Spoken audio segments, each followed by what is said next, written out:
Welcome, sports fans. You're tuned into none other than the Cav Sports Report. I'm your host, Kwakudua, and joining me today is the legendary head athletic trainer, Bill Buese. What's up, Bill? Oh, just another day in paradise. Another day in paradise. Yeah. Okay, so first things first, tell us all about what you do here. Well, the responsibilities are numerous. Everybody thinks of athletic trainers in terms of, taping ankles and things like that and putting ice bags on. But we also do a lot of rehab for athletes' injuries, whether it's a surgical or non-surgical rehab.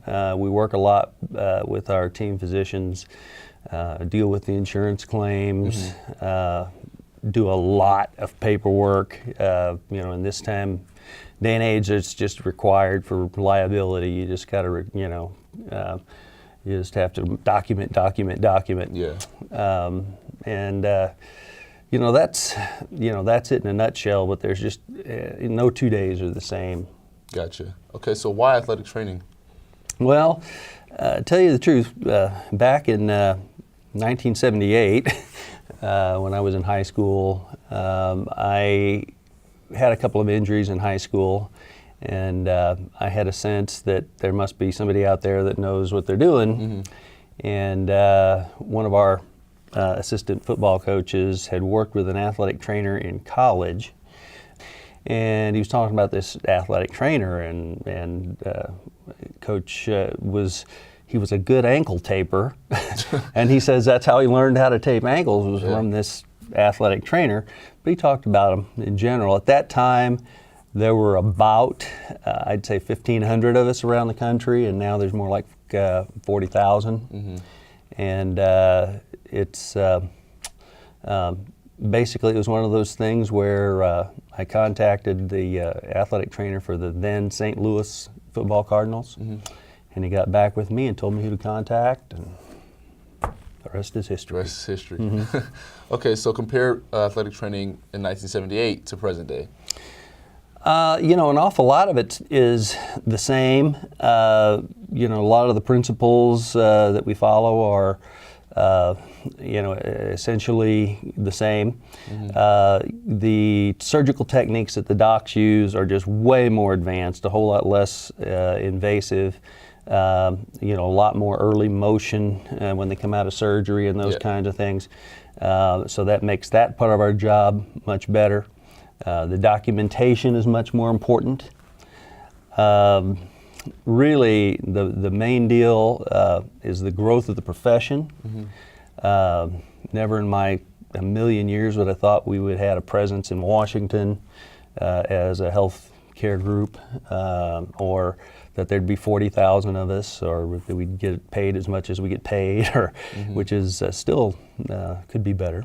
But nonetheless, there are so many ways in which it's changed that, once again, I could use up all our time. Yeah. Okay, so since it's drastically expanding, if someone wanted to get started here, like learning athletic training, who should they contact and what courses should they take?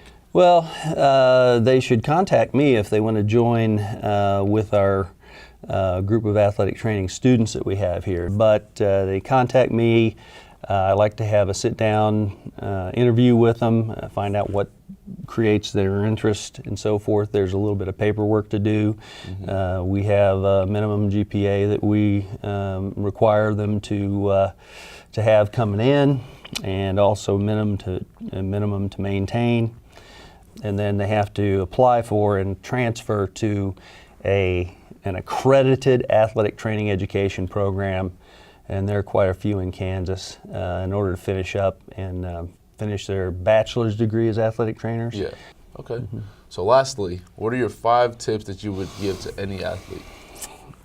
The 5 are 5 healthy tips. The 5 healthy tips, definitely.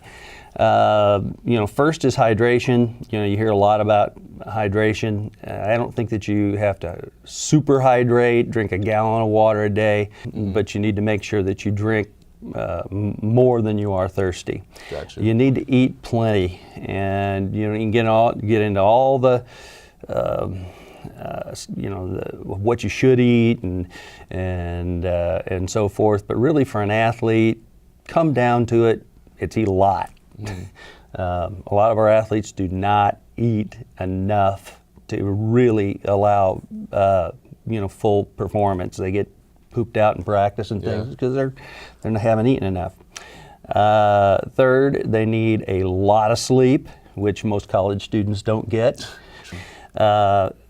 Before practice, a very good warm-up. The stretching is part of that, but you should be well warmed up. Jump rope, run laps, do calisthenics, whatever to get yourself sweating, and then do your stretching. And then finally, strength training and targeted strength training is very important. They're athletes, and we have athletes here. You can't say they're not strong because they're college athletes, but we find places where they have deficiencies that if we could get to them and strengthen them up in those spots, along with other places they need to get stronger, that many of our injuries would not occur. Gotcha. Okay, so sleep, hydrate, warm up, strength training, and what's the last one? Eat. Eat well. Got that. All right, well, thanks for joining us, Bill. It's been a You're pleasure welcome. having you. Yeah, good talking to you again, Kwaku. All right, well, that's all for the Cav Sports Report. Once again, I'm your host, Kwaku Dua. Thank you for tuning in.